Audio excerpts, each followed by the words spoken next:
প্রিয় দর্শক, আসসালামু আলাইকুম। আপনারা হেডলাইনটা দেখে কেমন জানি অবাক হচ্ছেন? না, অবাক নয়। প্রত্যেকটা ভিত স্থাপিত হয়, ভিত মজবুত হয় তার নিচে, পায়ের নিচে যদি মাটি থাকে, আর সে মাটিটা যদি শক্ত থাকতে হবে, শক্তিশালী থাকতে হবে। সে মাটিটা যদি পানি আর মাটি মিক্স করা থাকে, তাহলে পা গেড়ে যাবে, আর উঠতে পারবে না। আবার ময়লা মাটি থাকলে সমস্যা, আবার মানে দুষ্কৃত মাটি থাকলে তাও সমস্যা। সুতরাং বুঝতে হবে পায়ের নিচে আমাদের কতটুকু মাটি আছে, আর সেই মাটি অনুযায়ী আমাদেরকে ভর করে চলতে হবে, হাঁটতে হবে। তো এই কিংস পার্টির মানে ব্যর্থ হওয়ার, বা এই কিংস পার্টি সফল হতে পারবে না প্রধানত দুটা কারণে। এক নম্বর কারণ হচ্ছে এই সংবিধানকে নাকি 1972 সালের সংবিধানকে ছুঁড়ে ফেলার জন্য।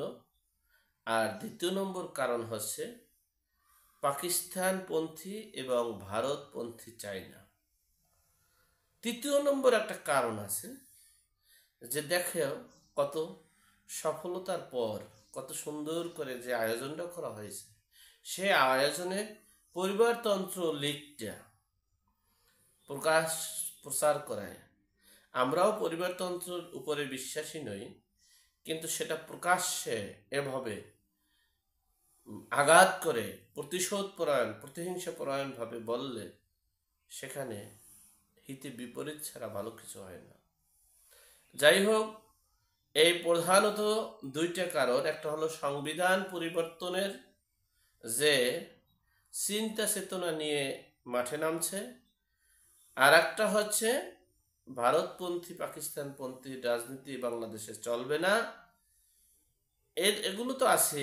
দ্বিতীয় নম্বর, এক নম্বর প্রধান শর্ত হচ্ছে যে সংবিধান পরিবর্তন করতে হবে আর আওয়ামী লীগের নিষিদ্ধ করবে। এর জন্যই এই কিংস পার্টির অস্তিত্ব থাকবে না। কিংস পার্টি নামে পার্টিটা শেষ হওয়ার সম্ভাবনা আছে। আমি বলেছিলাম যে ছাত্র জনতার রাজনীতির একটা প্ল্যাটফর্ম দরকার, ছাত্র জনতার একটা শক্তি দরকার। তাই বলে এই না দেশটাকে বিভাজন করা, দেশটাকে ধ্বংসের দিকে ধাবিত করা, দেশের ইতিহাসকে মুছে ফেলা, দেশের অস্তিত্বকে মুছে ফেলা। যারা বাবা মাকে স্বীকার করে না, তারা জীবনে কিছু করতে পারবে কিনা আমার সন্দেহ আছে। যারা মাতৃভূমিকে স্বীকার করে না, যারা মাতৃভূমির কথা চিন্তা করে না, তারা এদেশে বসবাস করতে পারবে কিনা আমি জানা নেই।